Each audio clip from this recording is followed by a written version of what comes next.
Alô, bom dia, você está no canal Professor Belém nesta segunda-feira, dia 23 de janeiro de 1927. Sejam todos bem-vindos.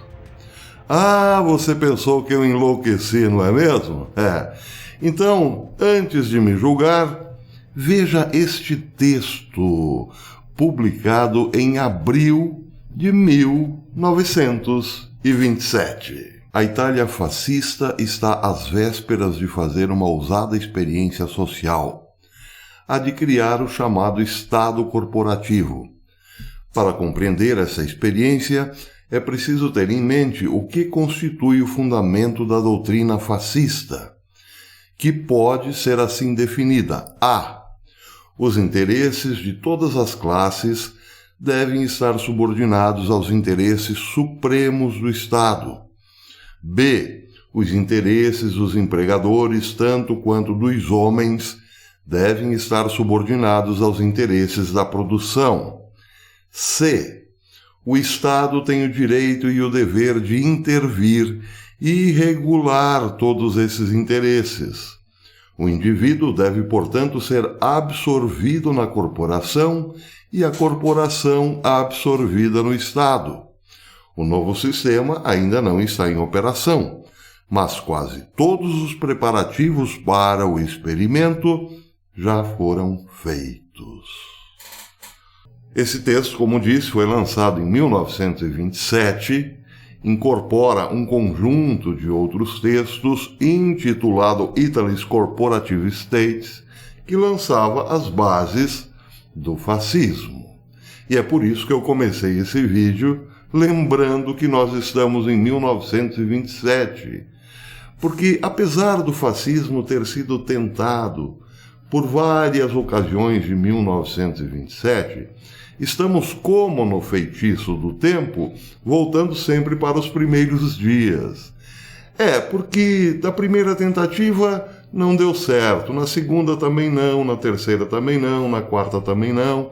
Sempre havia um probleminha, é claro, mas agora dará.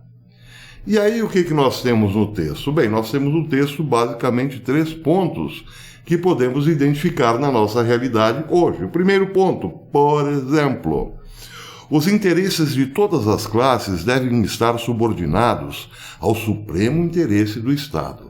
Daí porque é preciso dividir, sim, a sociedade em várias classes, identificá-las, mapeá-las, etc. e tal, e dizer a elas: vocês só terão alguma possibilidade de sobrevivência se estiver debaixo do nosso tacão.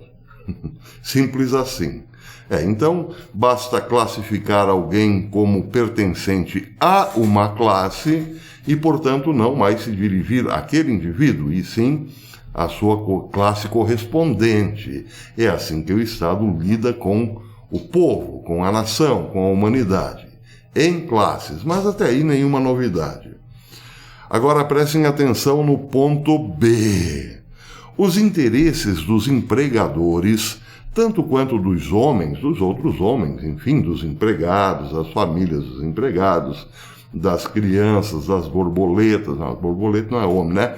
Mas, enfim, todo o resto, os interesses dos empregadores, tanto quanto dos homens, devem estar subordinados aos interesses da produção. Opa, mas espera aí.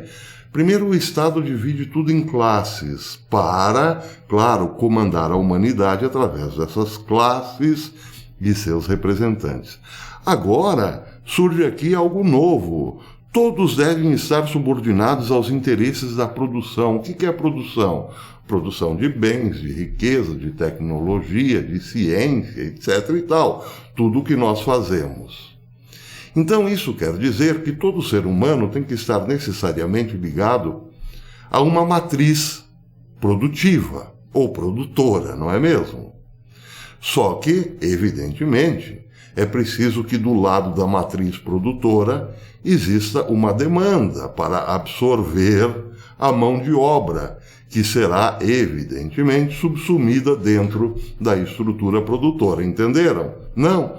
É simples. Todo mundo tem que ter um emprego e tem que estar de acordo com as normas do empregador e esse, por sua vez, tem que estar de acordo com a necessidade de um tipo específico de produção. Não parece tão difícil entender, mas o que é complicado nessa história é entender como tudo isso vai se amarrar lá na ponta final da linha. E aí vem o ponto C. O Estado tem o direito e o dever de intervir e regular todos esses interesses. O indivíduo deve, portanto, ser absorvido na corporação. O indivíduo, então, entra numa empresa e deixa tudo o que é de seu, como, por exemplo, sua vocação religiosa, sua determinação espiritual, suas preferências esportivas, sexuais, enfim, tudo que é de seu deve ficar do lado de fora, porque ele será então moldado pela corporação. Isso parece ficção? Vejam o que está acontecendo agora, com essa falta de emprego quase que assustadora ou apocalíptica, por assim dizer, ou pelo menos a projeção de que isso aconteça, os indivíduos cada vez mais se submetem às corporações às quais estão ligados. Como, por exemplo, servirem-se ou deixarem-se servir como cobaia para experimentos. Na área de saúde, por exemplo, sanitária, por exemplo, vamos experimentar um troço aqui que vai ser bom para a humanidade. Pega quem em primeiro lugar? A cobaia. Onde está a cobaia? Na corporação. Mas e se a cobaia não quiser? Bem, aí cai fora, né? Pois é, vai pro olho da rua, pra vala da amargura. Está proscrito, claro, e ficará à margem da sociedade, morrerá na míngua, ou melhor, no gulag moderno. Então, voltando ao ponto C. O Estado tem o direito e o dever de intervir e regular todos esses interesses. O indivíduo deve, portanto, ser absorvido na corporação. Então já não tem mais indivíduo. A corporação, por exemplo, não quer que você seja cristão. Então você não vai ser mais cristão. Ponto final. A corporação quer que você seja binário, terciário, sabe-se lá o quê, por exemplo. Então você terá que ser binário, terciário, quadrerciário, quintuciário, vai saber, não é mesmo? Pois é. Só que vejam o detalhe agora. A corporação, por sua vez, deve ser absorvida no Estado. Então tem lá, por exemplo, o dono de uma corporação. Vamos supor aqui, pegar um exemplo, um Tardelema. Um Tardelema. Ele é o dono da corporação. Só que ele é o dono da corporação, entre aspas, porque ele também está subsumido no Estado, que é representado, evidentemente, por um indivíduo. Entenderam quem manda na bagaça toda, no final das contas, nesse modelo de 1927? Pois é. O novo sistema ainda não está em operação, mas quase todos os preparativos para o experimento já foram feitos. Só que os preparativos foram feitos em 27, depois em 28, 29, 30, 40, 50, 60, 70, 80 e está sendo agora. Então eu vou começar de novo esse vídeo para você não se perder. Alô, bom dia, você está no canal Professor Belém nesta segunda-feira, dia 23 de janeiro de 2023. Que é quase a mesma coisa que 2027, não é mesmo? A questão aqui é a seguinte, a pergunta que fica é a seguinte: a história se repete, e se repete, e se repete, e se repete, e ninguém aprende nada. Nós estamos caindo de novo na história do Estado fascista. Só que detalhe, quando a grande corporação midiática acusa alguém de fascista, pode entender que ele está acusando alguém que não é fascista, antes muito pelo contrário. Para quê? Para que o povo se revolte contra o fascista proclamado ou rotulado pela mídia, este saia de cena para que os verdadeiros entrem no lugar. Entendeu, né? Pois é, não é difícil. Agora, eu peguei aqui duas matériazinhas para que entendamos o que está acontecendo, já que o fascismo voltou. O emprego, então, a corporação, a ligação do indivíduo com a corporação é que se tornou a religião. Então muita gente fica pensando hoje, mas caramba, como é que vai ser para criar uma religião mundial, unindo religiões tão antagônicas quanto, por exemplo, o catolicismo com o islamismo? Vai dar certo? Como é que vão unir o islamismo com o judaísmo, por exemplo? Tem como? Então esse negócio de religião mundial, isso é conversa fiada. É em termos, vejam o detalhe. Se hoje a corporação representa a última tábua ou a primordial tábua de salvação do indivíduo, ela é o próprio cânon espiritual e religioso do indivíduo. É, portanto, ela a religião. Então a religião hoje não é mais aquela prática que fazemos a partir dos rituais de uma determinada organização religiosa representada por líderes religiosos. É o emprego, meu filho. É só isso. Você precisa adorá-lo, porque sem ele a vida acaba. Não há como salvar-se sem o trabalho. Não existe salvação fora da corporação. Entenderam a mudança? Então, se todos os seres humanos tiverem que necessariamente aderir a este pacto com a corporação, está criada a religião do futuro, a única religião que subsistirá por aí. E se todas as empresas estiverem, elas próprias, absorvidas num único Estado, bem, então não adiantará correr de uma empresa para outra, você continuará dentro da corporação, entendeu? E a corporação servirá aos princípios de um único Estado, se tudo der certo aí pro lado dos globalistas, que parece que vai dar por um tempo. Então vejam, se o emprego é a nova religião, agora também é preciso saber como virá ou de que forma virá a moeda única. Eu peguei um recortezinho aqui de uma matéria publicada no SGT hoje que diz o seguinte, presta atenção, é bem pequenininho. O pequeno país nórdico da Noruega pode não ser particularmente notável no mapa criptográfico global. Com seus 22 provedores de soluções blockchain, o país não se destaca nem no nível regional. No entanto, à medida que a corrida para testar e implementar as moedas digitais do Banco Central, as chamadas CBDCs, acelera a cada dia, a nação escandinava está adotando uma postura ativa em sua própria moeda digital nacional. Na verdade, foi um dos primeiros países a iniciar o trabalho em um CBDC em 2016, ainda em 2016. Nos últimos anos, em meio a um aumento dos métodos de pagamento sem dinheiro e a preocupação com transações ilícitas com dinheiro em espécie, alguns bancos noruegueses passaram a remover completamente as opções de dinheiro.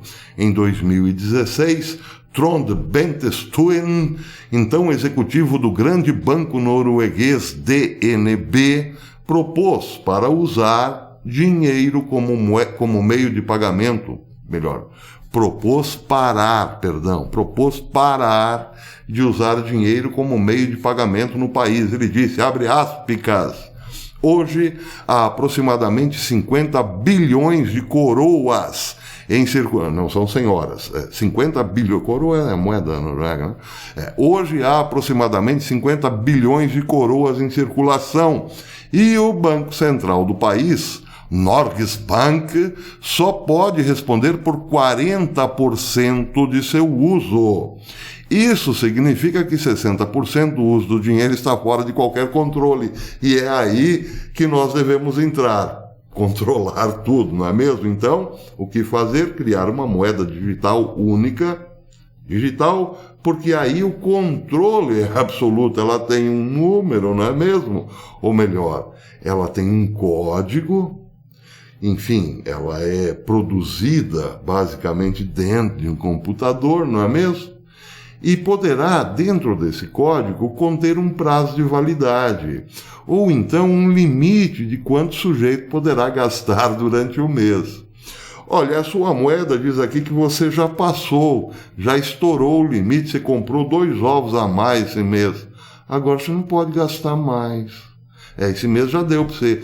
Mas eu preciso, pelo amor de Deus, eu preciso encher o tanque de gasolina para levar minha sogra para o hospital. Vai dar não.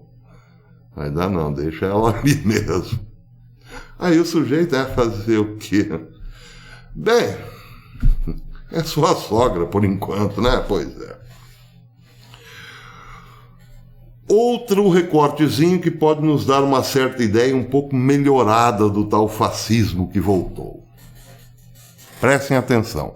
Nós costumamos pensar que essas coisas é só da esquerda. Pois é. Netanyahu, o maior representante da direita em Israel, deu uma entrevista para lá de bombástica dia desses. Ele disse o seguinte, melhor, vou pegar aqui a matéria do Natural News. Ao ser reintegrado no mês passado como primeiro-ministro de Israel, Benjamin Netanyahu soltou uma bomba sobre como pressionou o CEO da Pfizer, Albert Bourla, a transformar a Terra Santa em um laboratório para a corporação Pfizer. Liberar suas picadinhas cobiçosas. Em uma entrevista recente com o filósofo Dr. Jordan Peterson, Netanyahu fez inúmeras confissões chocantes, sem nenhuma vergonha, sobre como o povo de Israel foi usado como cobaia humana no experimento da Pfizer. Tudo graças à provocação de Netanyahu. Ele disse, abre aspas, palavras do próprio Netanyahu, descrevi isso em meu livro Minhas Conversas com Albert Bourla. Pfizer e eu convencemos-nos mutuamente a dar ao pequeno Israel as picadinhas necessárias para sermos os primeiros a nos livrar do Covidão. Bacana, isso é bacana, mas o que ele está dizendo aqui, eu sou o Estado. Eu sou o Estado e aqui a minha corporação, a corporação que eu estou meio que influenciando agora, a Pfizer, ela precisa de uma linha de produção de acordo com a vontade do Estado. Ah, mas é tudo meio experimentar ainda. Não importa. O Estado sou idiota e eu estou dizendo que não tem problema. Tá com o negócio aí no povo. Entenderam? Tudo que eu li lá do documento de 1927 se aplica perfeitamente aqui. É só uma questão de termos um pouquinho de paciência para encaixar os fatores. Estado, corporação e ex-indivíduo, por assim dizer, né? O indivíduo, então, deixa de ser indivíduo e entra na corporação com uma pecinha a mais, entendeu? Estado, corporação... Estado e corporação. Tá bom assim.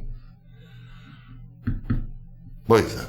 Para terminar, quero mandar um grande abraço ao meu querido amigo Odirley.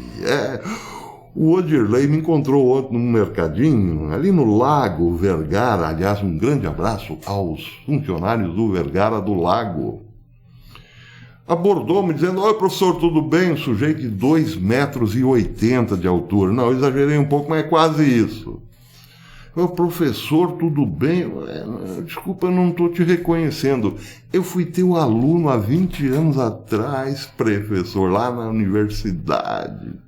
Então eu fiquei realmente chocado, há 20 anos atrás, né? Olhei, ele não era, eu tenho certeza, depois eu lembrei-me bastante dele, ele não era dessa altura que eu o encontrei ontem, não era não. Ele falou, não professor, eu estou com essa altura aí há muitos anos. Não estava não, era bem mais baixinho. Ou então fui eu que encolhi, não é mesmo? Diz que velho encolhe, né? Pois é. Grande abraço, Odirley. Se você gostou desse vídeo, taca aí o dedo no like, para dizer pro YouTube que esse conteúdo todo aqui é relevante. Tá entendendo, né? Estado, corporação. Até amanhã. se Deus quiser.